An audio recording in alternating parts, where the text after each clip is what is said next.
The Charleston Police Department reminds park goers to follow the rules, and that's our top story tonight. Good evening and thanks for joining us. I'm Nick Ruffolo. And I'm Nate Page. As the weather warms up and more people use the new and improved Lake Charleston trails, police want to remind people what they can and cannot do at city parks. That's right, Nate. Especially with all the work being done to improve the trails, the city wants people to follow ordinances and keep the area clean. You cannot have alcohol in any of the city parks. You cannot have ground fires in any of the city parks.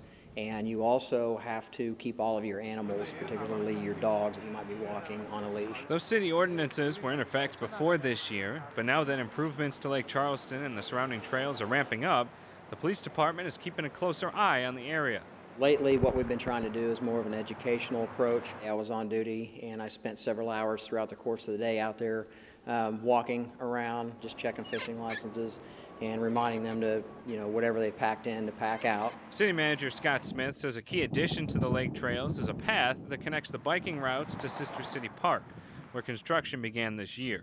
However, the existing trails need to be maintained as well, and Brendan Lynch, a bike and hike in Charleston, helped organize, with Lieutenant John Bennett, a cleanup event earlier this month. They and we would be able to get volunteers, work for a common cause, and ultimately effectuate a good for the community, and that is the much-needed cleanup around Lake Charleston. The point of the event was to clean up garbage, branches, and other items along the trail so bikers of all ages can enjoy it. It's a great way to get away from everything else, work and things that you might have on your mind. Both Bennett and Lynch are avid bikers, and both have done a lot of work on the trails. They say with the help of the rest of the community, Lake Charleston can be great for many years to come. By demonstrating our commitment to keeping them clean, we take a huge first step towards the self-sufficiency of the trails.